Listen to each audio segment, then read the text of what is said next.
देखिए 11 नंबर क्या है, हानि और क्षति निधि।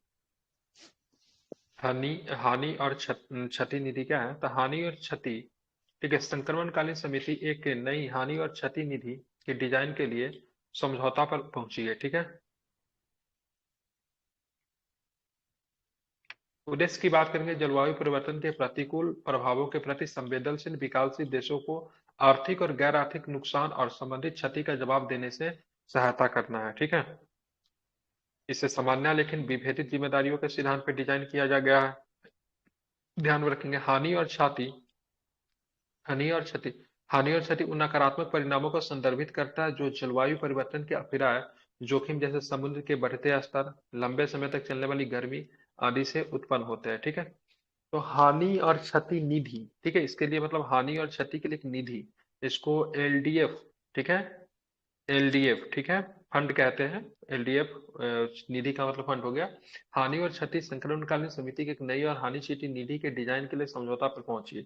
उद्देश्य क्या है, इसका पर्पस क्या है, तो जलवायु परिवर्तन के प्रतिकूल प्रभावों के प्रति संवेदनशील विकासशील देशों को आर्थिक और गैर आर्थिक नुकसान और संबंधित क्षति का जवाब देने में सहायता करना।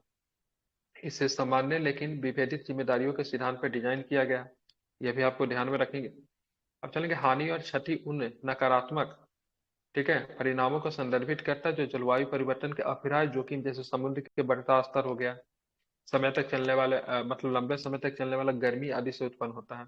अब यहाँ पे शर्म अल शेख में बात करेंगे तो जलवायु परिवर्तन सम्मेलन हुआ था ना, यूएनएफसीसी COP27 2022 में हुआ था, में नुकसान और क्षति के लिए समर्पित कोष स्थापित करने का निर्णय लिया गया, ठीक है। यहीं पे मतलब एक मतलब कोष स्थापित करने का निर्णय लिया गया है, जिसको बोलते हैं क्या, नुकसान और क्षति के लिए एक समर्पित कोष स्थापित करने का निर्णय लिया गया है। यहाँ पे इतना आपको ध्यान में रखना है। एलडीएफ का खाका औपचारिक रूप से COP28 जलवायु शिखर सम्मेलन में अपनाया जाएगा, ठीक है। तो COP27 में तैयार किया गया और COP28 में क्या किया जाएगा, इसको अपना लिया जाएगा। एलडीएफ का संचालक मतलब किसके द्वारा किया गया, विश्व बैंक के द्वारा किया गया। मतलब इसमें क्या होगा, तो सभी कंट्री मतलब क्या करेंगे, फंड करेंगे, ठीक है। उस पैसा जो मिलेगा उस पैसा से क्या होगा, तो उस पैसा से आप देखोगे वैसे देशों को दिया जाएगा जो अपने पर्यावरणीय व बचाव मतलब बचाव के लिए मतलब क्या करेगा, खर्च करेगा, ठीक है। तो इसमें बहुत सारे देश जो है इसमें क्या करेंगे, मिलकर एक फंड को तैयार करेंगे, ठीक है। तो आपको बस इतना ध्यान में रखना है। ये कहाँ पे तैयार हुआ है, तो 27 में, COP27 में ये तैयार हुआ है, ठीक है। समझ रहे हैं ना। और COP28 में इसको क्या किया जाएगा, अपना लिया जाएगा। और COP27 कहाँ पे हुआ है, शर्म अल शेख इजिप्ट में, COP28 यूएई में। यूएई में, ठीक है। हाँ हाँ, पर्यावरण डीएनए, ठीक है, पर्यावरण डीएनए क्या है, तो लुप्त प्राय प्रजातियों के संरक्षण के लिए प्रयोगशाला ने, ठीक है, कुल जैव विविधता का आकलन कर लिए एक नई विधि विकसित की, ठीक है। शोधकर्ता पानी, मिट्टी या हवा जैसे नमूनों के, ठीक है, ईडीएनए अनुक्रमण द्वारा कुल जैव विविधता का आकलन कर सकते हैं। ये विधि एक गैर विनाशकारी और गैर आक्रामक जैविक निगरानी विधि है। ईडीएनए सभी जीवों द्वारा अपने परिवेश में छोड़ा गया डीएनए है।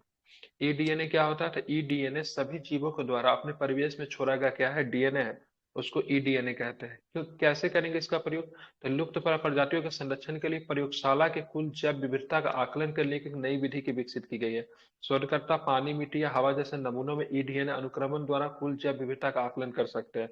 अब मान लीजिए अभी कोई प्राणी है, अभी 20 साल के बाद वो विलुप्त हो जाता है, लेकिन उसके द्वारा जो परिवेश में जो ईडीएनए जो छोड़ा गया होगा ना, उसके द्वारा मतलब सभी जीवों को जो ईडीएनए जो होता है उसके अनुसार मतलब क्या करेंगे, शोधकर्ता क्या करेंगे, आकलन करेंगे, जैव विविधता का आकलन करेंगे, ठीक है। तो पूछेगा ईडीएनए क्या है, तो सभी जीवों द्वारा अपने परिवेश में छोड़ा गया क्या है, डीएनए जो है ईडीएनए है।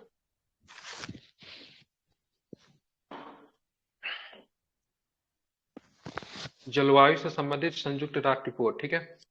विश्व मौसम विज्ञान संगठन ने बताया कि वायुमंडल में जलवायु को गर्म करने वाली गैसों की प्रचुरता 2022 में रिकॉर्ड ऊंचाई पे पहुंच गई है, ठीक है। विश्व मौसम विज्ञान संगठन ने बताया कि वायुमंडल में जलवायु को गर्म करने वाली गैसों की प्रचुरता की बात करेंगे तो 2022 में रिकॉर्ड ऊंचाई पर पहुंच गई है, ठीक है। 1990 और 2022 के बीच, ठीक है, वातावरण में ग्रीन हाउस गैसों का तापमान कितना बढ़ गया, तो 50% बढ़ा है। कितना बढ़ गया है, तो 1990 और 2022 के बीच में, ठीक है, वातावरण में ग्रीन हाउस गैसों का टेम्परेचर की बात करेंगे तो 50% बढ़ गया है, ठीक है। अब कार्बन डाइऑक्साइड की सांद्रता एवं औद्योगिक क्रांति की शुरुआत से पहले की तुलना में 50% अधिक जो है ये बढ़ा है। ठीक है, कार्बन डाइऑक्साइड की सांद्रता अब औद्योगिक क्रांति की शुरुआत से, औद्योगिक क्रांति की शुरुआत से अब तक कितना बढ़ गया, तो ध्यान रखेंगे 50% तक आपको देखने को मिला है। ये किसकी रिपोर्ट है, तो जलवायु से संबंधित संयुक्त राष्ट्र रिपोर्ट में कहा गया है। तो 1990 से लेकर 2022 तक कितने वर्षों का, 32 वर्षों में, ठीक है, ग्रीन हाउस गैसों का टेम्परेचर कितना बढ़ा है, तो 50% बढ़ गया है। ठीक है, याद इसको रखिएगा।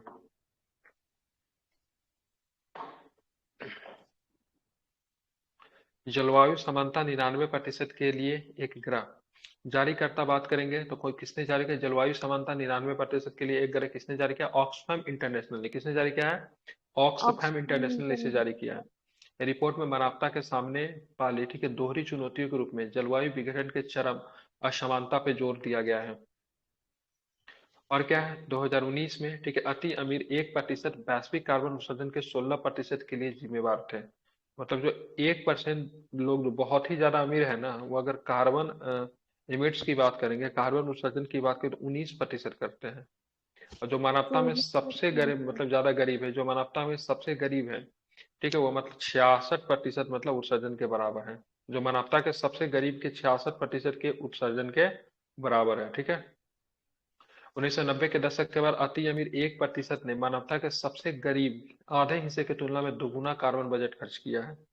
मतलब जो आधा जो हिस्सा है ना, उतना मतलब 1% लोग नहीं, मतलब क्या किया है, कार्बन का बजट खर्च किया है। 2030 में 1% उत्सर्जन सुरक्षित सीमा 1.5 डिग्री ग्लोबल वार्मिंग के नीचे रहने की अनुमति वाला उत्सर्जन से 22 गुना अधिक होने का अनुमान है। ठीक है, यही सब था, ये सारे के सारे आपका साइंस एंड टेक से आपके प्रश्न थे। दिन में से कुछ प्रश्न हमको इंपॉर्टेंट कौन कौन लगा, एक बार फिर से रिपीट कर दे रहा हूँ। ये करकुमा, ठीक है, क्या है, करकुमा का चिंगेस क्या है, तो मणिपुर की एक फूल है। ठीक है, इसको ध्यान में रखिएगा। डॉल्फिन की वैश्विक घोषणा की गई कहाँ पे, बगोटा में की गई है। अब बगोटा किसकी राजधानी है, बोलोविया की कंबोडिया। कि कोलंबिया। कंबोडिया, कंबोडिया की नहीं होगा, कोलंबिया की होगा। कोलंबिया। हम्म, ठीक है, कितने कितने कौन कौन डॉल्फिन है वो हम बताया था। गुलाबी डॉल्फिन की बात करेंगे, बोटो के नाम से जानते हैं, अमेजोन नदी में मिलता है। ठीक है, गंगा डॉल्फिन की बात करेंगे, सुसु के नाम से जानते हैं। ठीक है, गंगा और ब्रह्मपुत्र नदी में आपको दिखेगा। ठीक है, सिंधु डॉल्फिन की बात करेंगे, भूलन के नाम से जानते हैं, ब्यास नदी में दिखता है, और भारत और पाकिस्तान में आपको दिखेगा ये। इरावदी की बात करेंगे, भारत में ये केवल चिल्का झील में दिखता है। ठीक है, ध्यान में रखेंगे। ठीक है, मतलब इरावदी चिल्का झील में, मतलब खारे पानी की डॉल्फिन है ये। ठीक है, तो कुप्सी की बात करेंगे, अमेजोन में आपको दिखेगी। यांगसी की बात करेंगे तो निवास स्थान एकमात्र स्थान है यांगसी नदी चीन में। ठीक है, ये इंपॉर्टेंट हम बोले थे इसको देख लेने के लिए। उसके बाद हमने आपको बताया था गुडवा पक्षी अभयारण्य पक्षी की मौत हुई कर्नाटक में पड़ता है, शिवमोग्गा कर्नाटक में पड़ता है। ठीक है, गुडवा झील के आसपास का स्थित है ये। ग्रीन क्रेडिट छोड़ दीजिए, बनोपार संयुक्त राष्ट्र का फोरम की बात करेंगे, ये भी इंपॉर्टेंट, इसको देख लीजिएगा एक बार। आप चलेंगे अरलम वन्य जीव अभयारण्य की बात करेंगे। ठीक है, तो ये आपको कन्नूर केरल में आपको देखने को मिलता है। यहाँ पे गोलीबारी की गई थी, चर्चा में था यह स्थान। देवरीगढ़ देवरीगढ़ वन्य जीव अभयारण्य की बात करेंगे तो आपको कहाँ पे मिलेगा, ये आपको उड़ीसा में मिलेगा। कहाँ पे मिलेगा, उड़ीसा में मिलेगा। चर्चा में क्यों रहा है, तो ढोले कुत्ते परिवार की एक एशियाई जंगली, ढोले कुत्ते परिवार का एशियाई जंगली मांसाहारी जानवर आपको यहाँ पे देखने को मिली है। राजा जी टाइगर रिजर्व कन्वेंशन फाउंडेशन की स्थापना की गई है। ठीक है, ध्यान में रखना। ब्लू फ्लैग परमाणु दल भारत में कितने समुद्र तट हो गए, तो 12 हो गए। कितने हो गए, 12। 12 हो गए। ठीक है, इसको आपको ध्यान में रखना है, इंपॉर्टेंट है। ठीक है, इसकी शुरुआत 1985 को फ्रांस में हुई थी। गैलापागोस द्वीप समूह में समुद्री पर्वत की खोज की बात करेंगे, यहाँ पे किया गया है, इसको आपको ध्यान में रखना है। गैलापागोस द्वीप समूह के बारे में आप लोग जानते ही है। ठीक है, ये पूर्वी प्रशांत महासागर इक्वाडोर तट से 1000 किलोमीटर दूरी पे है। ठीक है, तीन महासागरीय द्वारा हम्बोल्ट धारा, पनामा धारा, क्रोमवेल धारा के संगम पे स्थित है। ठीक है, गैलापागोस। और मैंने क्या बताया था, भूमध्य रेखा इस द्वीप से होकर गुजरती है। ठीक है, हानि और क्षति नीति की बात करेंगे तो COP27 में इसका घोषणा किया गया था, COP28 में इसको अपनाया जाएगा। ठीक है, पर्यावरण के लिए डीएनए, ईडीएनए क्या था, तो पर्यावरण के लिए ईडीएनए की बात करेंगे तो ईडीएनए सभी जीवों द्वारा अपने परिवेश में छोड़ा गया, मतलब क्या है, डीएनए है। जलवायु से संबंधित संयुक्त राष्ट्र की रिपोर्ट आई जिसमें कहा गया 1990 से लेकर 2022 तक ग्रीन हाउस गैसों का तापमान की बात करेंगे 50% मतलब क्या हुआ, बढ़ गया है। ठीक है, ध्यान में रखेंगे। अब जो है हमारा जो क्वेश्चन जो रहेगा किससे रहेगा, यस। रिपोर्ट एवं सूचकांक से। ठीक है, कितने क्वेश्चन है इसमें, खत्म करेंगे, ज्यादा नहीं है, 16 क्वेश्चन है। ठीक है, नहीं 18 है। ठीक है, चलिए इसको खत्म करते हैं। आज नोट्स बनाना सिखाएंगे सभी आदमी को इस क्लास के बाद, कैसे नोट्स बनाना है। तो नोट्स बनाने पे आप थोड़ा बात कर लेंगे। ठीक है, चलिए चलेंगे। विश्व की तैयारी स्थिति रिपोर्ट आई है। ठीक है, ध्यान रखें, विश्व की तैयारी स्थिति रिपोर्ट आई है। जारीकर्ता की बात करें, वैश्विक तैयारी निगरानी बोर्ड ने इसे जारी किया। पूरा नाम क्या है, तो तैयारी की एक नई नाजुक स्थिति, विश्व की तैयारी की स्थिति पर, ठीक है, 2023 की रिपोर्ट आ गई है। ये वैश्विक महामारियों का आकलन करने के लिए एक मजबूत साक्ष्य आधारित पद्धति प्रदान करता है। यह निगरानी की बात करेंगे, जवाबदेही, वित्त पोषण, ठीक है, वैश्विक प्रशासन सहित अन्य संबंधित 30 संकल्पनों का उपयोग करती है।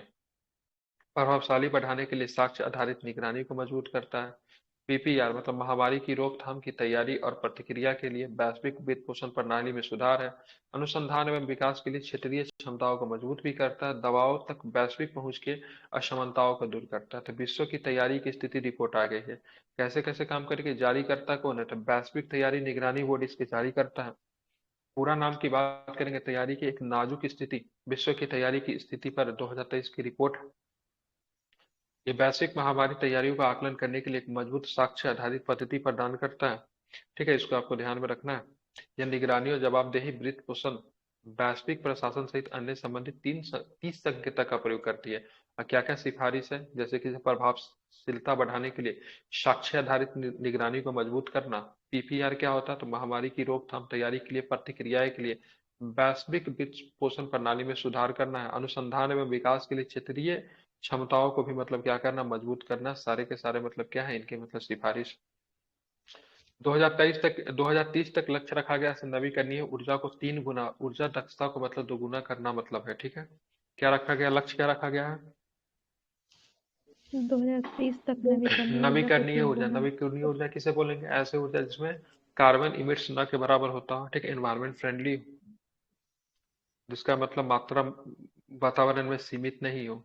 ठीक है, देखेंगे जारीकर्ता की बात करेंगे तो 2030 तक नवीकरणीय ऊर्जा को 3 गुना, और बात करेंगे क्या, ऊर्जा दक्षता को 2 गुना करना। रिपोर्ट जारी किया, कौन जारी किया था, COP28 में जारी किया गया। ठीक है, COP28 presidency international renewable energy agency और ग्लोबल रिन्यूएबल्स अलायंस के द्वारा इसको जारी किया गया। ठीक है, इसको जरा ध्यान में रखेंगे। इसे अबू धाबी में प्री COP कार्यक्रम के मौके पर लॉन्च किया गया। ठीक है, जिसमें क्या रखा गया है, तो मतलब इसमें लक्ष्य मुख्यतः क्या है, तो इसमें लक्ष्य जो मुख्यतः आप लक्ष्य जो देखेंगे तो 2000, ठीक है, 30 तक नवीकरणीय ऊर्जा को 3 गुना और ऊर्जा दक्षता को 2 गुना करना है। ठीक है, नवीकरणीय ऊर्जा क्षमता को 3 गुना, 11,000 गीगावाट करने, और औसत वार्षिक ऊर्जा क्षमता को 2 गुना करने के लिए 5 प्रमुख समर्थक है। क्या क्या चीज पे काम होगी, तो इंफ्रास्ट्रक्चर और सिस्टम ऑपरेशन पे, ठीक है, नीति और विनियमन पे, ठीक है, आपूर्ति श्रृंखला पे, कौशल और क्षमता पे, वित्त और अंतर्राष्ट्रीय सहयोग पे काम होगा। ठीक है, 1.5 डिग्री सेल्सियस को पहुंच के भीतर रखने के लिए 2030 तक, ठीक, ग्रीन हाउस गैसों में 22 गीगावाट की कटौती करने की आवश्यकता है। ठीक है, मतलब वो सारे गैस जो कि मतलब ग्रीन हाउसेस गैसेस हैं, जो कि मुख्यतः कार्बन उत्सर्जन होती है, उनको मतलब कटौती करना है। ठीक है, कितना, 22 गीगाटन, कितना, 22 गीगाटन कटौती करना पड़ेगा 2023 तक। ठीक है, और हमको कितना बढ़ाना है, वैश्विक नवीकरणीय ऊर्जा का कितना गुना करना है, 3 गुना करके मतलब कितना करना है, 11,000 गीगा वाट करना है। ठीक है, समझ रहे हैं ना। और मतलब यहाँ पे क्या रखा गया है, तो मतलब यहाँ पे 22 गीगाटन की कटौती करने का भी प्रस्ताव रखा गया है। अब चलेंगे, भारत में सड़क दुर्घटनाओं पे वार्षिक रिपोर्ट जारी हो गई 2022। दरोगा वगैरह में इससे प्रश्न देखा गया, 1-2 क्वेश्चन पूछा है दरोगा वगैरह में, थाने भी वाला समय में पूछा जा सकता है। सड़क परिवहन और राजमार्ग मंत्रालय, ठीक है, सड़क परिवहन और, ठीक है, राजमार्ग मंत्रालय ने भारत में सड़क दुर्घटना पर वार्षिक रिपोर्ट 2022 जारी की है। क्या है? द रिपोर्ट में Asia Pacific road accident data base project software के अनुसार तैयार की गई है। देखेंगे जिनमें से 4.6 लाख दुर्घटनाएं हुई। कितनी दुर्घटनाएं हुई? 4.6 लाख। 4.6 लाख दुर्घटनाएं होती है, लगभग 1.68 लोगों की जान गई। ठीक है, ध्यान में रखेंगे। और ये जो वृद्धि देखी गई है, ठीक है, अगर बात करेंगे 2021 की तुलना में, ठीक है, 9.4% की मतलब क्या देखने को मिलती है? तो वृद्धि आपको देखने को मिलती है। ठीक है। भारत में दुर्घटना से संबंधित मौतों की संख्या सबसे अधिक, इसके बाद चीन का स्थान है। भारत में दुर्घटना से संबंधित मौतों की संख्या सबसे अधिक है। इसके बाद जो स्थान की बात करेंगे, इसके बाद चीन की स्थान है। ग्रामीण क्षेत्रों में सड़क दुर्घटनाओं की अधिक संख्या दर्ज की गई। ग्रामीण क्षेत्रों में बात करेंगे तो सड़क दुर्घटना में अधिक संख्या आपको दर्ज की जाती है। ठीक है, कितनी मौत हो गई? ठीक है, 1.4 लोगों की जान चली गई। टोटल बात करेंगे एक्सीडेंट कितना हुआ, तो 4.60 लाख दुर्घटनाएं हुई, जिनमें से बात करेंगे 1,68,000 जान गई। ठीक है, जो कि मतलब 2021 की तुलना में वृद्धि है। कितनी वृद्धि है? तो 9.4% की वृद्धि है। Data important. ठीक है, ध्यान में इसको रखिएगा। आगे चलेंगे तो क्या मिलेगा? आर्थिक जानकारी की बात करेंगे। ठीक है, MORTH क्या होता है फुल फॉर्म इसका? Ministry of road and transport highway, ऐसा ही कुछ होता है। ठीक है, बहुआयामी सड़क सुरक्षा नीति का 4 ES तैयार की है। क्या क्या है 4 ES में? क्या क्या है तो देखेंगे इसमें क्या है। तो शिक्षा जागरूकता अभियान चलाएगी, इंजीनियरिंग सड़क और वाहन दोनों सड़क सुरक्षा ऑडिट करेंगे। ठीक है, परिवर्तन की बात करें मोटर वाहन, ठीक है, ध्यान में रखेंगे। मोटर वाहन अधिनियम, ठीक है, 2019 आपातकालीन, ठीक है, देखभाल। तब 4 ES में एक एजुकेशन आएगा, एक इंजीनियरिंग है। ठीक है, एक इसका मतलब क्या होगा? एनफोर्समेंट। परिवर्तन को क्या बोलते हैं? ई से ही कुछ होता होगा। एक आपातकालीन देखभाल है, ठीक है, मतलब इमरजेंसी केयर जो भी होगा। ठीक है, तो 4 ES किससे संबंधित है? तो MORTH से संबंधित है, इंपॉर्टेंट है, पूछा जा सकता है। लेकिन मतलब किस तरीके से बहुआयामी सड़क सुरक्षा रणनीति के लिए 4 ES? ई से एजुकेशन, ई से इंजीनियरिंग, ठीक है, ई से मतलब परिवर्तन का क्या बोलते हैं? परिवर्तन निधि, इनफोर्सेबल। हाँ, एनफोर्स। इन्फोर्सेबल बोलते हैं ना, इसका इमरजेंसी देखभाल। ठीक है, तो ये ध्यान में रखिएगा। 4 EA किसके जो तो ministry of road transport and highway, यही होना चाहिए फुल फॉर्म इसका, एक बार चेक कर लीजिएगा। ठीक है, तो यही होता ये सारे चीज हैं, इसको आपको ध्यान में रखना है। तो 4 ES आपका इंपॉर्टेंट है, पूछा भी जा सकता है। आप चलते हैं आगे। ठीक है,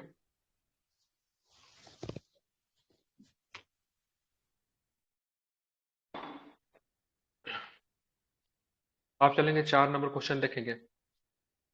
अनुकूलन अंतराल रिपोर्ट 2023 क्या है? तो अनुकूलन अंतराल रिपोर्ट 2023 की बात करेंगे। जारीकर्ता की बात करें, संयुक्त राष्ट्र पर्यावरण कार्यक्रम, ध्यान में इसको रखना है।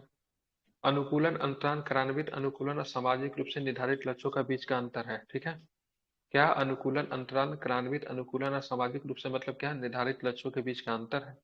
मुख्य विचार की बात करेंगे, अनुकूलन वृत्त की आवश्यकताएं वर्तमान सामाजिक प्रभाव की तुलना में 10 से 18 गुना अधिक है। अनुकूलन अंतराल रिपोर्ट कौन जारी किया था? संयुक्त राष्ट्र पर्यावरण कार्यक्रम ने जारी किया है। क्या है? अनुकूलन अंतराल क्रान्वित अनुकूलन और सामाजिक रूप से निर्धारित लक्ष्यों के बीच का अंतर है। ठीक है, अनुकूलन वित्त की आवश्यकता है वर्तमान में सामाजिक प्रभाव की तुलना में 10 या 18 गुना अधिक है। अनुकूलन वृत्त अंतर बढ़ रहा है, जो सालाना 194 से 366 बिलियन अमेरिकी डॉलर है। ठीक है, हानि और क्षति पर कार्य योजना में, ठीक है, सांस्कृतिक विरासत और स्वदेशी ज्ञान जैसे गैर आर्थिक नुकसान की अनदेखी की गई है। लिंग टैग अंतर्राष्ट्रीय अनुकूलन वृत्त का केवल 2% लिंग उत्तरदायी है। ठीक है, तो क्या क्या अनुकूलन अनुदान रिपोर्ट जो आई है, जो कि जारी किया है, किसने किया है? संयुक्त राष्ट्र पर्यावरण कार्यक्रम। इसमें मुख्य विचार क्या क्या है? अनुकूलन वृत्त की आवश्यकता है वर्तमान सार्वजनिक प्रभाव की तुलना में, ठीक है, 10 से 18 गुना है। ठीक है, इसका लगता है कमाल का इसका ट्रांसलेशन किया है, क्योंकि इसको सही से समझ नहीं आ रहा कहना क्या चाह रहा है। अनुकूलन वृत्त अंतर बढ़ रहा है, जो अब सालाना 194 से 366 बिलियन डॉलर हो गया है। हानि और क्षति पर कार्य करने में अंतर्राष्ट्रीय सांस्कृतिक विरासत और स्वदेशी ज्ञान जैसे गैर आर्थिक नुकसान की अनदेखी की गई है। ठीक है, लिंक टैग का रहने दीजिए, इसको नहीं समझ में आ रहा, क्या समझाओ। आतंकवाद के वित्त पोषण के लिए, ठीक है, क्राउड फंडिंग। ठीक है, क्राउड फंडिंग जानते हैं क्या होता है? जब किसी किसी एक रीजन को लेके, ठीक है, इंटरनेट के द्वारा जब पैसा जब मांगा जाता है, उसको क्राउड फंडिंग कहते हैं। ठीक है, जैसे मान लीजिए आपको चुनाव लड़ना है, ठीक है, जैसे कन्हैया कुमार को जानते हैं आप लोग? जानते हैं कि नहीं जानते हैं? है। न्यू वाला जो था, न्यू का था ना। था करते हैं। क्राउड फंडिंग के द्वारा ही उसको पैसा मिला था, ठीक है। तो उसके लिए आतंकवाद के वित्त शोषण के लिए क्राउड फंडिंग, ठीक है। क्या जारी करता फाइनेंशियल एक्शन टास्क फोर्स, जिसको एसटीएफ कहते हैं, या सॉरी एफटीएफ कहते हैं, क्या बोलते हैं, एफटीएफ, फिनांस एफएटीएफ कहते हैं, नहीं एफएटीएफ होता है ना, फाइनेंशियल एक्शन टास्क फोर्स, क्योंकि 1988 में Financial बनी थी। Action Task Force। हाँ 1988 में बनी थी क्या। क्राउड फंडिंग में आतंकवादियों द्वारा उपयोग किए जाने वाले तरीके क्या क्या है। देखिए मानवीय धर्मार्थ और गैर लाभकारी उद्देश्य वित्तीय आग्रह के लिए प्रभावी कवर है, मतलब रिलीजन को, ठीक है। ये लोग मतलब क्या वित्तीय आग्रह के लिए प्रभावी कवर करता है मुख्यतः रिलीजन को। समर्पित crowd funding platform social media platform और मैसेजिंग एवं धन उगाही के लिए चरमपंथी मान्यताओं को मजबूत करता है।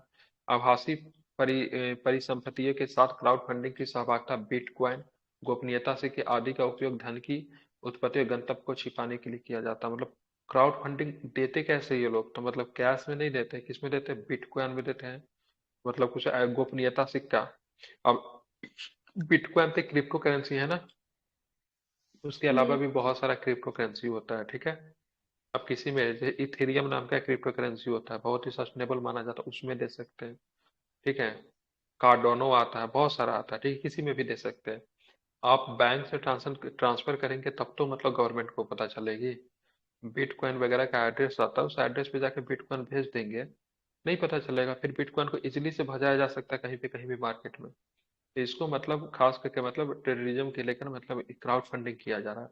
अब क्राउड फंडिंग क्या होता क्या है, तो मैंने जैसे पहले ये बताया था, क्राउड फंडिंग में क्राउड एक ऑनलाइन प्लेटफॉर्म होता है, यानी इंटरनेट सोशल मीडिया आदि के माध्यम से विचार या प्रोजेक्ट को फंड करना। मतलब मान लीजिए हमको चुनाव लड़ना है, मेरे पास पैसे नहीं है, पहले भी क्राउड फंडिंग होता था, और जब आजादी के समय ज्यादातर लोगों ने चुनाव लड़े थे तो उनको पैसा चाहिए था, और उन लोगों ने पैसा को गमछा में लेके एक जगह से दूसरी जगह, दो आदमी गमछा पकड़ते थे, मतलब उनसे सब आदमी पैसा देते, चंदा दे के चुनाव लड़ा गया था, बहुत लोगों ने चंदा दिया था, ठीक है।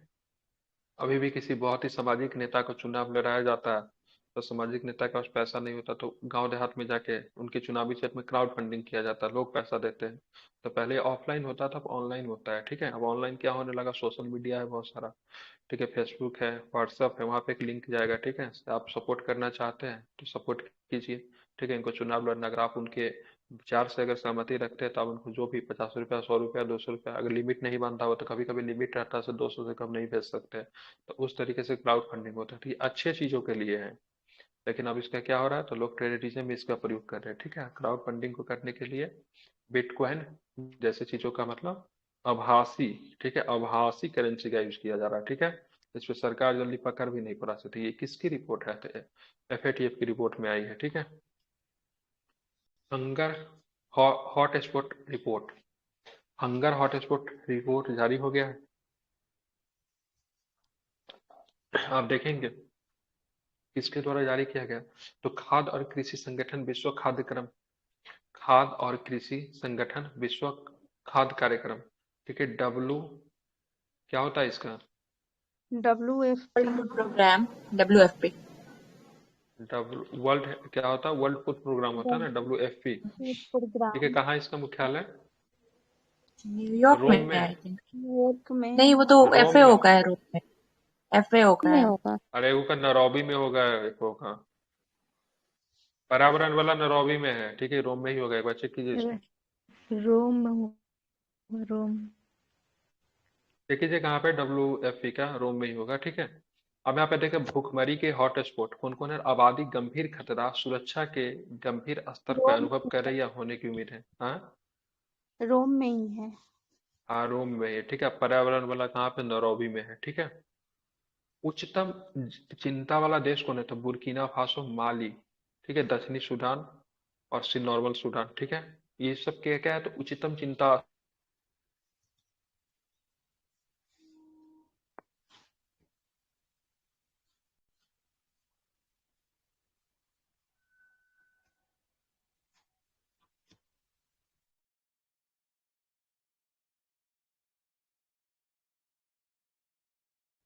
आवाज नहीं आ रहा सर आपका।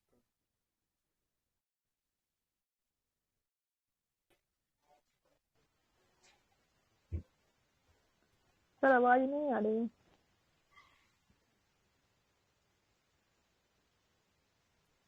हेलो। हेलो। जी सर, अभी आ रही जी है। सर, आवाज नहीं आ रही थी। कितना देर से नहीं आ रही थी? बस 1 मिनट। नहीं, 1 मिनट नहीं सर, 20 सेकंड 25 सेकंड। अभी ठीक है? All good? जी सर। सही। हाँ, तो अभी हम लोग पढ़ रहे थे क्या?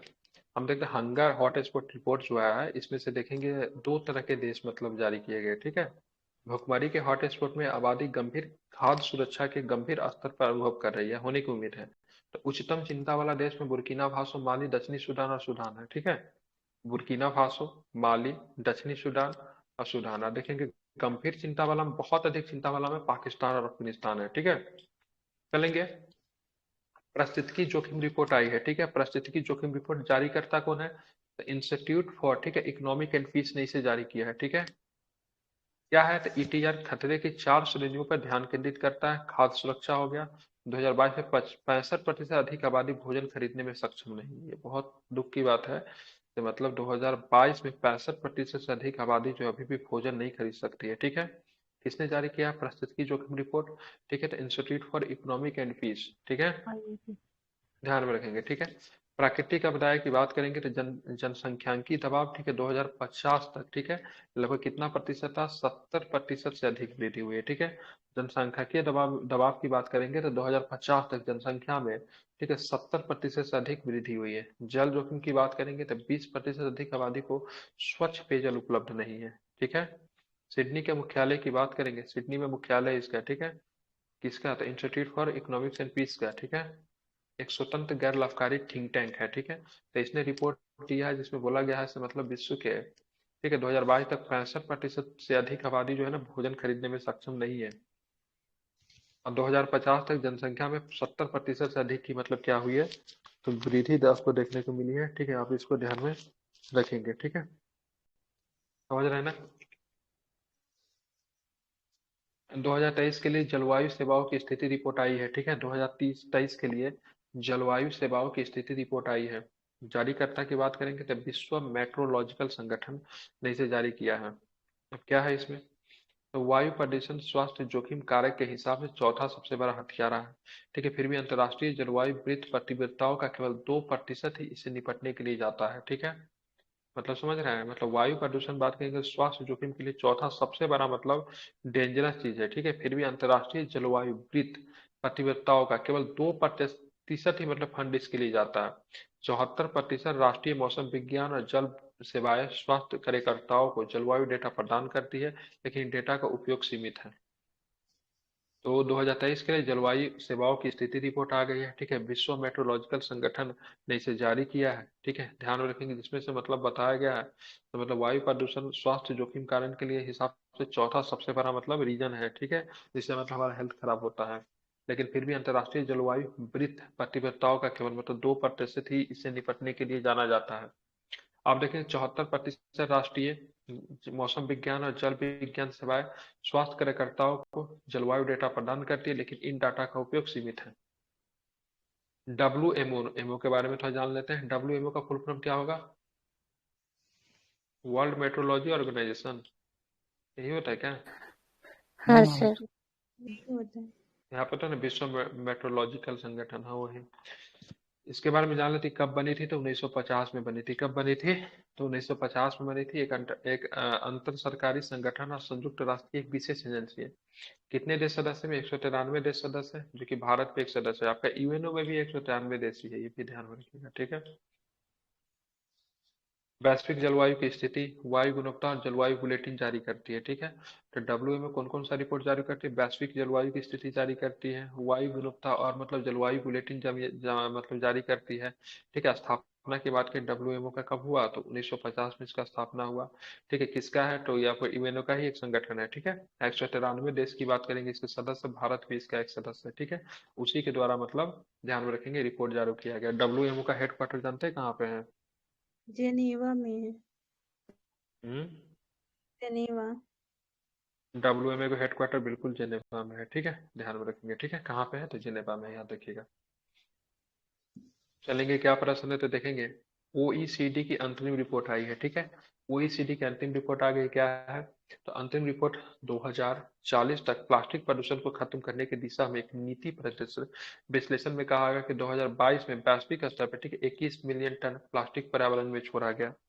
ठीक है, तो ओईसीडी की एक रिपोर्ट आई है, ठीक है, जिसमें क्या कहा गया अंतिम रिपोर्ट में 2040 तक प्लास्टिक प्रदूषण को खत्म करने के लिए दिशा में एक नीति परिदृश्य विश्लेषण में कहा गया कि 2022 तक वैश्विक स्तर पर 21 मिलियन टन, ठीक है, समझ में बहुत बड़ी होती है, ठीक है, प्लास्टिक पर्यावरण में छोड़ा गया। रिपोर्ट की बात करें, आर्थिक सहयोग और विकास संगठन के द्वारा ये रिपोर्ट को लाया गया।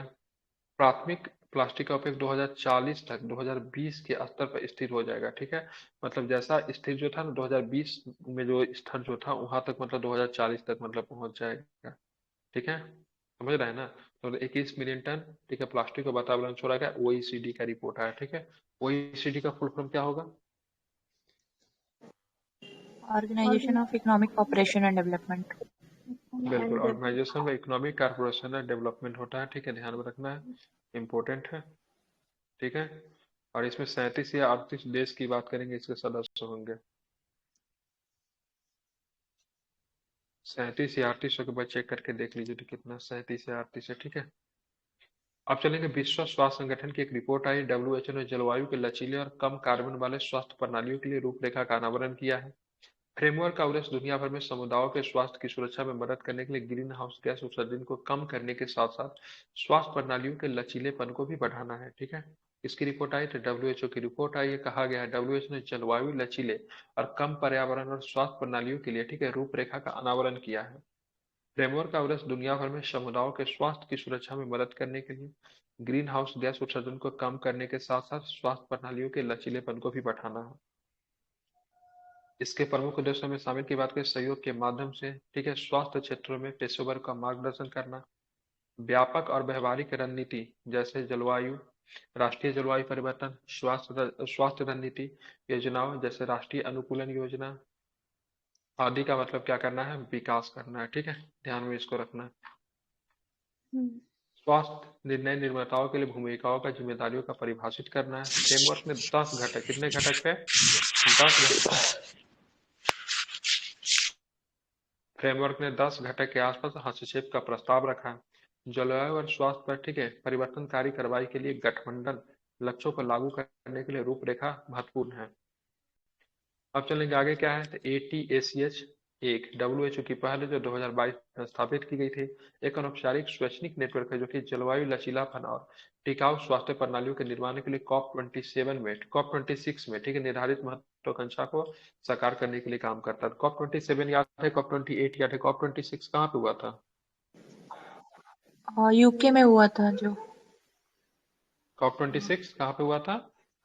यूके में, हाँ, एक जगह था, ग्लासगो। ग्लासगो।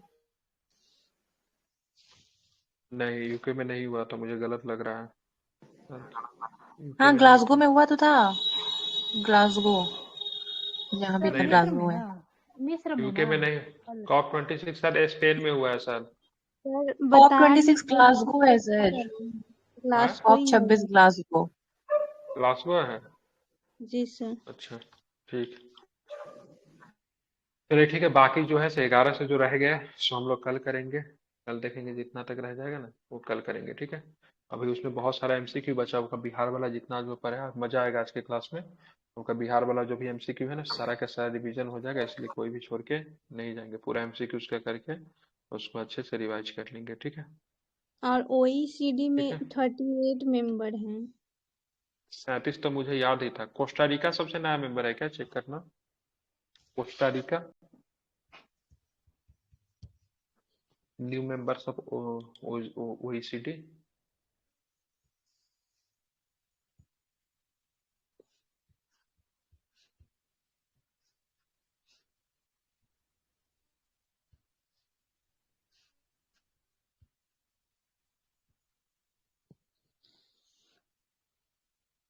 रोशन कुमार जी, कोस्टारिका है। आपको कोई दिक्कत है समझने में क्लास में? आज आपका पहला दिन है तो कुछ पूछ सकते हैं, क्लास का रूटीन वगैरह कुछ समझने में कोई दिक्कत है तो बात कर सकते हैं आप। मेरी आवाज आ रही है आप तक? यस सर, यस यस कोई सर। दिक्कत है तो पूछ सकते हैं। ठीक है, पहला क्लास होता है करंट अफेयर्स का, जो कि सितंबर से लेकर सितंबर तक चलता है। सितंबर से यस शुरू हम यस। लोगों ने किया था 2023 के, 2024 के सितंबर तक उसको फॉलो करेंगे।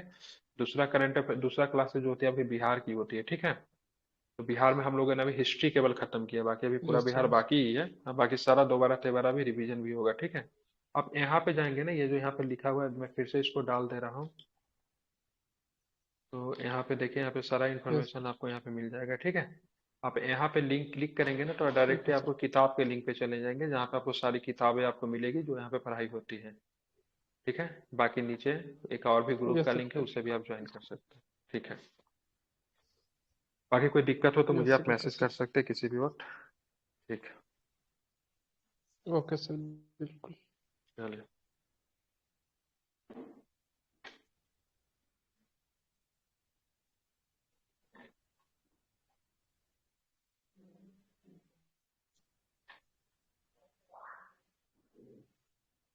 इसका तो केवल क्वेश्चन बाकी है इसमें।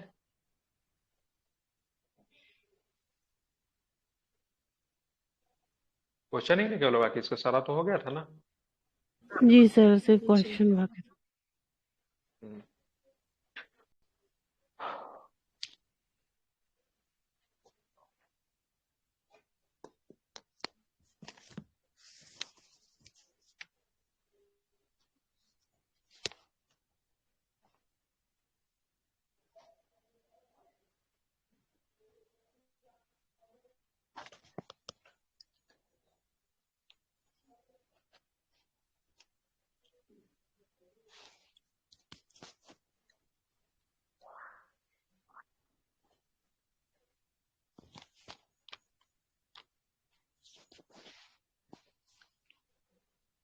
शुरू करता हूँ, एक मिनट।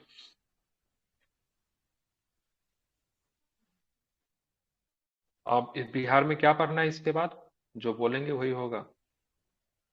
रात में पीडीएफ भी बनाना पड़ेगा। ज्योग्राफी। ज्योग्राफी, और आदमी वोट कीजिए डेमोक्रेटिक नेशन में आप लोग। वैसे ही पढ़ा दीजिए क्योंकि पॉलिटी तो थोड़ा सा है। पॉलिटी बिहार का क्या पढ़ेंगे पॉलिटी। नहीं ना, वो तो कुछ खास नहीं, तो ज्योग्राफी ही पढ़ा दीजिए और फिर टू हिस्ट्री शुरू कर दीजिएगा। सभी लोग ज्योग्राफी के लिए तैयार है? जी सर। कि उससे पहले बिहार का बेसिक कॉन्सेप्ट वगैरह पढ़ा दे कि ज्योग्राफी पे ही चले। सर ज्योग्राफी करवाइए। बेसिक वाला सर ठीक है, था। ओके। हाँ, उससे पहले हम बोले थे से मेंस का नोट कैसे बनाना है उस पे आज सिखाएंगे। ठीक है, बहुत लोग बोले थे नोट्स के लिए, तो बनाना शुरू कर दीजिए सभी लोग नोट। देखिए, जो लोग बहुत ज्यादा मतलब क्या बोलते हैं ना, प्रो नहीं है, मेंस का आंसर राइटिंग देते हैं, सभी लोगों को लिखना नहीं है। ठीक है, सभी लोग लिखते हैं कहानी उतार के ला देते हैं, क्या चेक करूंगा उसको, जैसे लगता है पूरा ऊपर से लेके नीचे तक लिखा हुआ है। तो पहले आप सीखिए पैसे लिखना कैसे है। ठीक है, सीधे कहानी नहीं लिख देना है। ठीक है, उससे कोई फायदा नहीं होगा।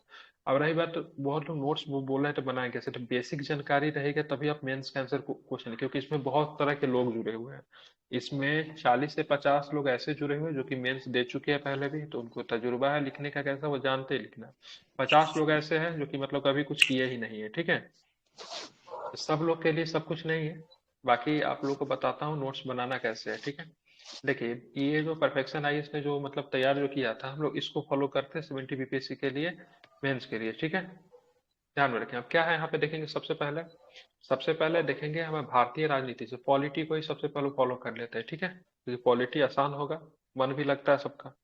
तो पॉलिटी से ही शुरू करते हैं। सबसे पहला क्वेश्चन क्या, भारतीय संविधान और दर्शन से जो हमको क्वेश्चन आते हैं, तो ये दर्शन से जो क्वेश्चन हमको टॉपिक कितना मिल गया भारतीय संविधान से, तो आप लोग इसको मत इसको वो कीजिए। ठीक है, ये आपका एक बेस पॉइंट हो गया। आपको कल क्या करना है, सभी लोग संविधान की अर्थ एवं परिभाषा एवं भूमिका लिख के लाना है। ठीक है, दूसरा टॉपिक संवैधानिक निर्माण में महत्वपूर्ण, संवैधानिक निर्माण का महत्वपूर्ण विकास। अब इसको क्या करना है, आप लोग को सबको अच्छे तरीके से लिखना, हम सबका डाल देंगे। ठीक है, इस सबका आंसर राइटिंग तैयार करना तो नहीं होगा, लेकिन सबका गूगल वगैरह से ढूंढ के हम डाल देंगे। साथ में हम लोग को जो भी फैक्ट जो तैयार करना है ना, उसमें करेंट के प्रोस्पेक्ट सब ढूंढते रहना। जैसे संविधान की 8वीं परिभाषा है, इसमें करेंट का हमको कुछ नहीं मिल सकता है।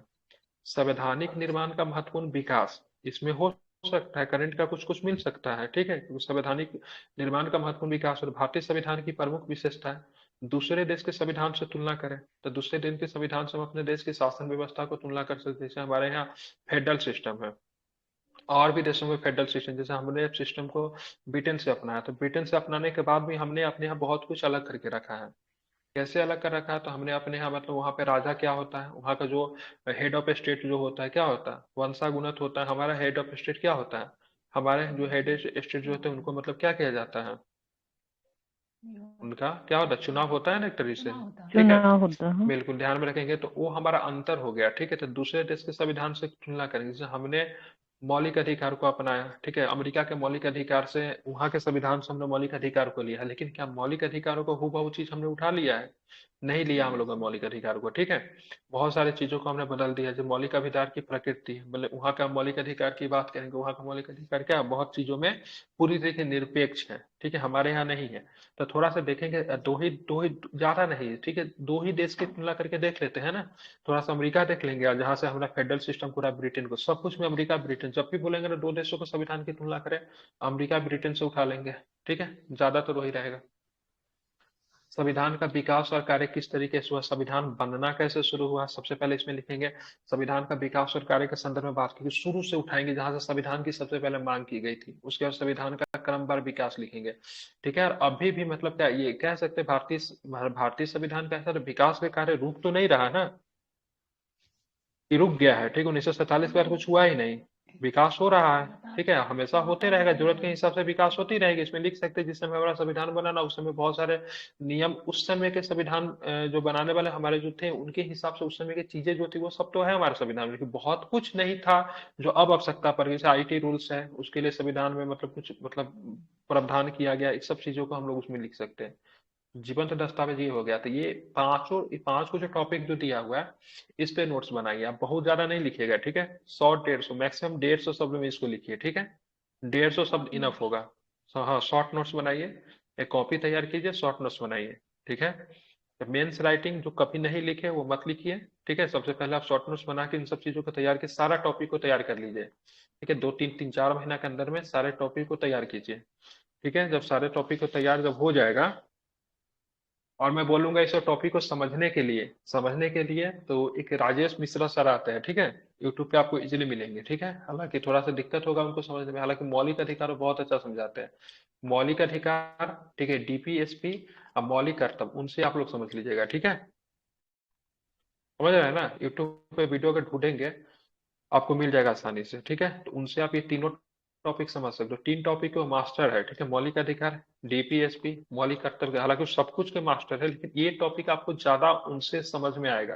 हालांकि और वाला टॉपिक से उनसे समझेंगे ना तो थोड़ा सा उसमें थोड़ा ना फिलोसफी का टर्म डाल देते हैं, तो थोड़ा सा आप लोग को दिक्कत हो सकता है। हालांकि जो पहले से पढ़ेगा उनको तो दिक्कत नहीं होगा, लेकिन ये सब टॉपिक सीधा सीधा उन्होंने बात किया है, ठीक है।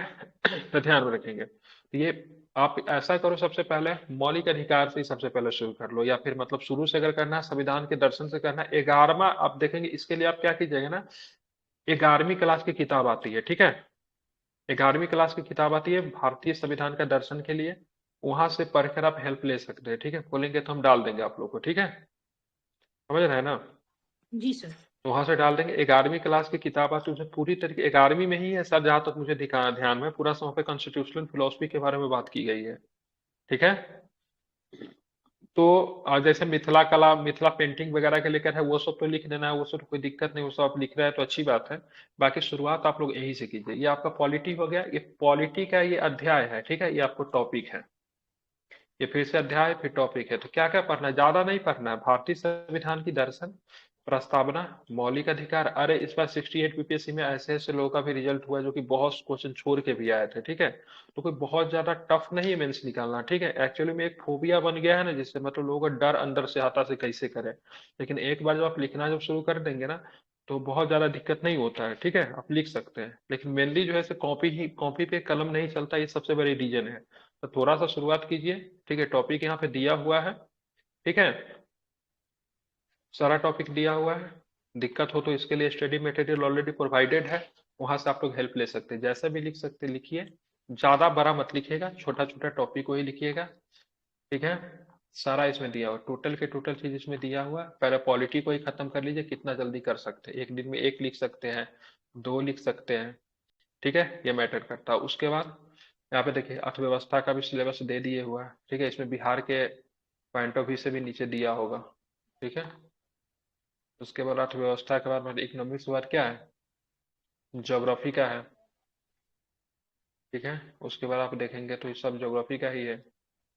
विज्ञान और प्रौद्योगिकी का है। ठीक है। उसके बाद जाएंगे तो आपको क्या मिलेगा, भारतीय इतिहास, कला और संस्कृति का है। ठीक है। तो आप लोग जहां से शुरुआत करना है, इतिहास से शुरू कर लीजिए, या फिर बने तो पॉलिटी से शुरू करें। अगर आपको आसान लगता है इतिहास से शुरू करना तो इतिहास से शुरू कर लीजिए। जो भी है इतिहास में सब ऐसे जाना पहचाना टॉपिक लग रहा है। ठीक है। तो जो शुरू करना है सो शुरू कर लीजिए। ठीक है। इसमें बिहार को नहीं इन लोगों ने डाला है क्या, बिहार का कुछ ज्योग्राफी में डाल दिया होगा, इसमें भी डाला होगा। जनजातीय अच्छा, आंदोलन संथाल मुंडा ये सब तो क्वेश्चन डाल ही होगा। दिया, हिस्ट्री में डाल ही दिया है, जी, आर्ट एंड क्वेश्चन कल्चर में बिहार होगा। में डाल दिया है। 1 मिनट। कला में भी होगा। हाँ, पटना कला, पश्चात ये सब शिक्षा। बिहार, ये सब जी। डाल ही दिया है। मधुबनी डाल दिया, मंजूषा डाल ही दिया है, पाल डाल ही दिया है, डाला पूरा बिहार डाला हुआ है। ठीक है। कोई दिक्कत नहीं, कंप्लीट सिलेबस है GS1 GS2 का। ठीक है। बाकी मैं कह रहा हूँ, ठीक है, सभी लोगों को लगता है ना इससे इससे लिखना सबसे आसान होने वाला है। इससे का एक आर्ट होता है, वो आर्ट खुद में डेवलप करना है। इससे को किसी पॉइंट से काट नहीं सकते, ये डाटा गलत लिखा हुआ है या फिर इसमें डायग्राम नहीं बना हुआ है। टू द पॉइंट चीजों को समझ के लिखना है। देखिएगा, इससे लिखना सबसे आसान होगा। ठीक है। समझ रहे हैं ना, क्योंकि इसमें आपको फैक्ट नहीं याद करना है, रटना नहीं। हाँ, एक दो अच्छे अच्छे बातों को आप लिख सकते हैं, उसके हिसाब से लिख सकते हैं चीजों का, ना तो फैक्ट याद करना है ना। फ्री माइंड होकर लिखना है, जो आ रहा है सो लिखना है। वैसे नहीं कि तर्कहीन बातें लिख देना है, मतलब टू डेट चीजों, मतलब संबंधित चीजों को लिखना है।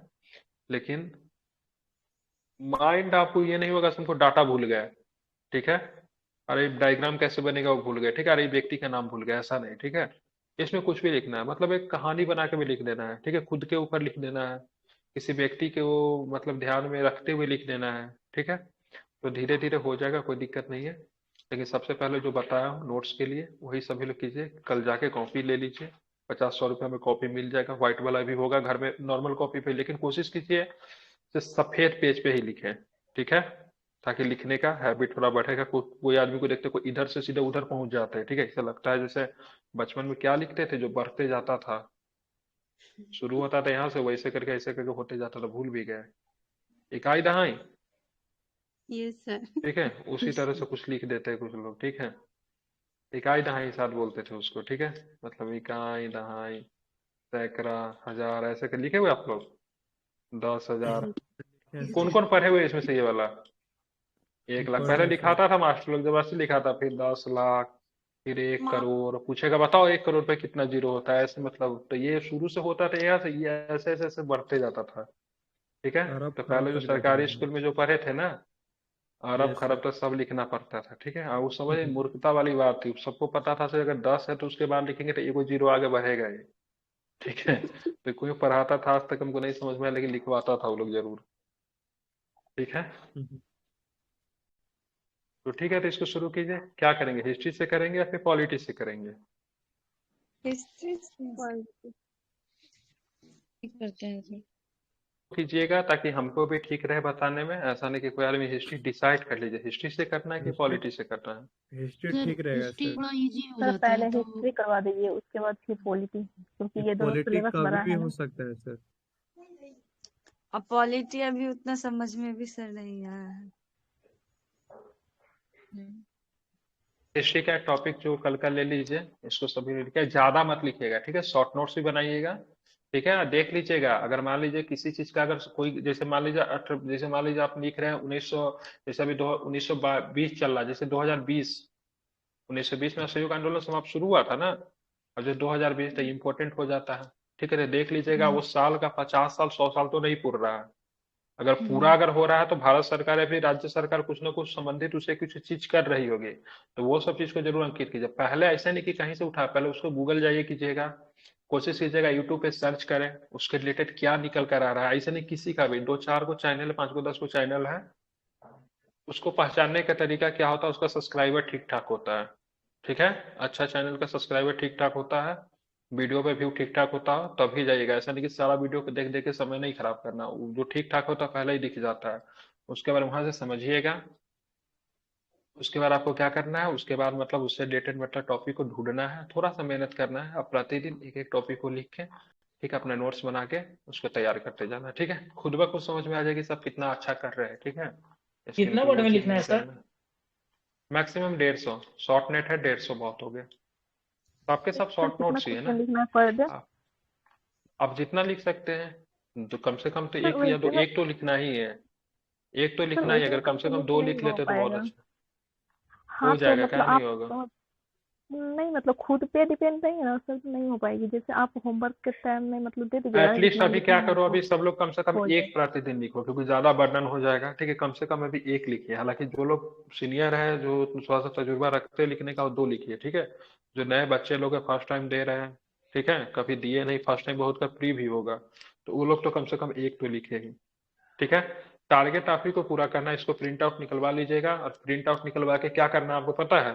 जैसे मान लीजिए आप हिस्ट्री का ये टॉपिक लिख लिए, तो इसको ऐसा टिक कर दीजिए कि मेरा ये हो चुका है। ठीक है, समझ गए ना। और लिखने के बाद फिर उसको वो नहीं करना है। ठीक है, अगला दिन जब उसको जो दूसरा टॉपिक लिखने जाएंगे ना, तो उसको फिर से एक बार रिवाइज कर लीजिएगा।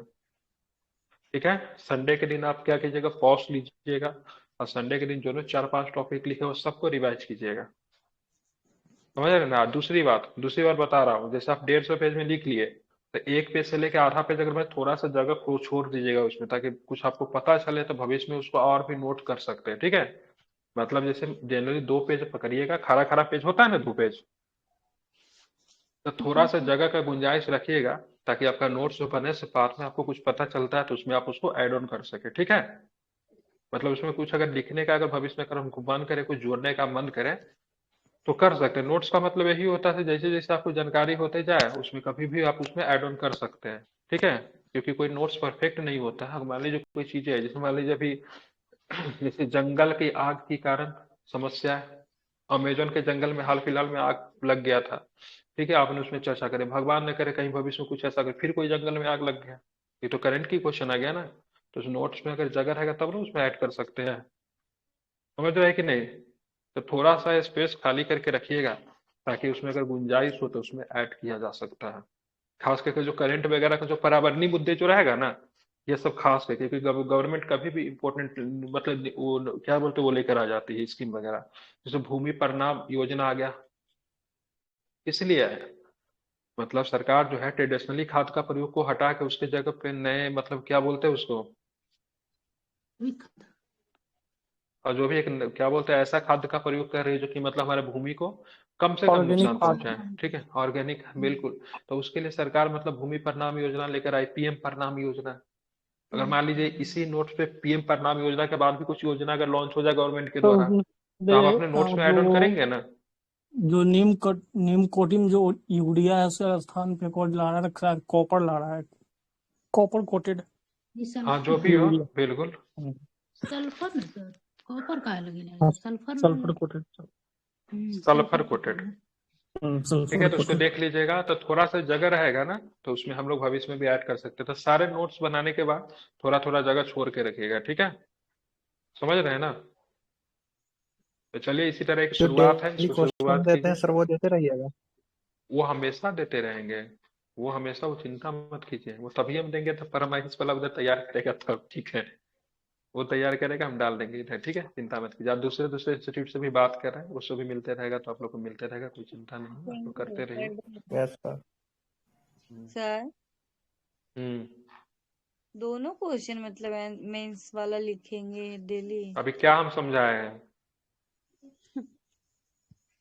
क्या मतलब ये समझाया वाला? हमने समझाया से आपको, अगर आप पहला बार दे रहे हो, अगर आपको सब लिखने में दिक्कत हो तो आपको लिए नहीं लिखना। मैं बोला ना, मेरे पास 2 तरह के स्टूडेंट है, एक बिल्कुल बिगनर है, एक जो कि थोड़ा समझ रखते हैं, उनको लिखने आता है, पहले भी एग्जाम दे चुके हैं, वो लिख सकते किसी टॉपिक को, हम बोल देंगे।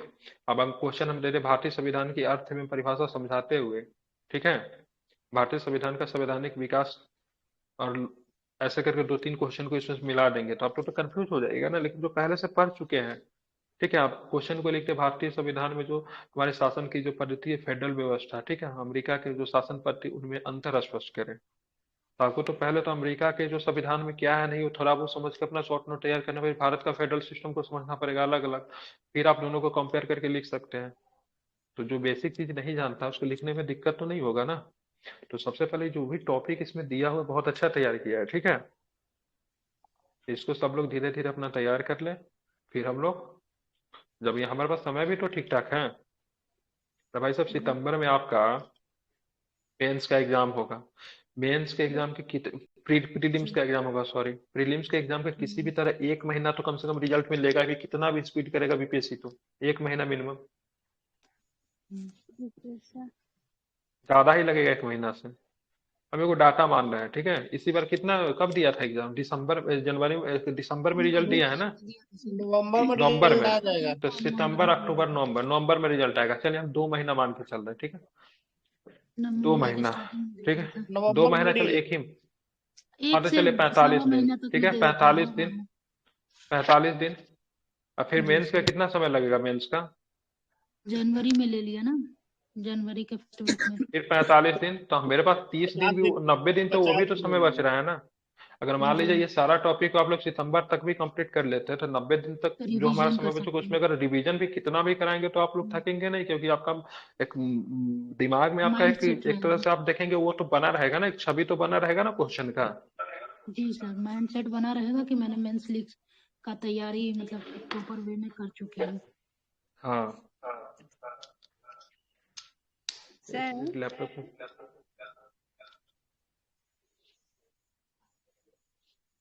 आप बोलिए, सुन रहा हूँ। आप बोल रहे हैं ना, उसमें से ना लिखने में मतलब ये उतना सारा तो इंस्टीट्यूट वाले दे देते हैं, तो पता नहीं चलता कि कौन इम्पोर्टेंट है, तो उसमें से कौन सा पॉइंट लिखें और कौन छोड़ दें।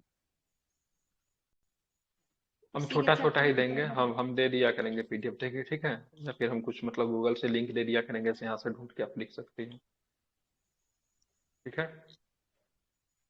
ज्यादा नहीं देंगे, चिंता नहीं कीजिए। सर मतलब निकाल के ही दे दीजिए, क्योंकि गूगल में बहुत बड़ा बड़ा दिया रहता है। तो उतना तो बड़ा बड़ा नहीं दिया रहता, उतना तो कम से कम समझ तो बनाना ही पड़ेगा ना, से कौन मतलब क्वेश्चन लिखने के लायक है, कौन नहीं लिखने का। खुद ही 2-3 जगह ढूंढिएगा ना, मिल जाएगा, ठीक है। दृष्टि सारा क्वेश्चन में ना, जो भी क्वेश्चन लिखा हुआ ना सेम टू सेम लिख दीजिएगा, उसके आगे दृष्टि आइस लगा दीजिएगा, ठीक है। दृष्टि आइस एक काम किया, दुनिया भर का जितना भी मेंस का क्वेश्चन अभी तो भाग भविष्य में पूछेगा है ना, सबका बना दिया है वो। ये जो भी सर। क्वेश्चन यहाँ पे लिखा हुआ है सब में क्या कीजिए, लगा के और उसके आगे क्या लिख देना है, दृष्टि आइए, ठीक है। सबका मिल जाएगा। तो हम कोशिश करेंगे, अगर देंगे तो हम करवा भी देने का, ठीक है। सर वीडियो ऑफ हो गई क्या? लैपटॉप कनेक्शन छोड़ दे रहा है, लगता है कुछ इशू आ गया है। हम्म, ब्लूटूथ से कनेक्ट नहीं ले रहा है आजकल।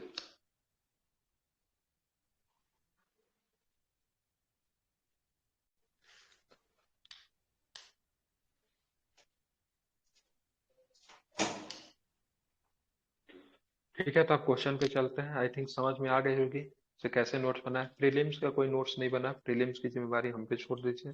आपके क्लासेस के बारे में प्रीलिम्स नहीं फंसेगा, ठीक है। जितना क्लासेस में दे रहा हूँ सारे क्लासेस को आप लोग को करना, सेट बनाना, प्रीलिम्स किसी का नहीं फंसेगा, ठीक है। और मेंस हम निकलवा भी नहीं सकते, ये भी एक जिम्मेवारी, ये भी एक प्रॉब्लम है। मेंस जब भी निकालेंगे आप लोग अपने मेहनत पे निकालेंगे, ठीक है।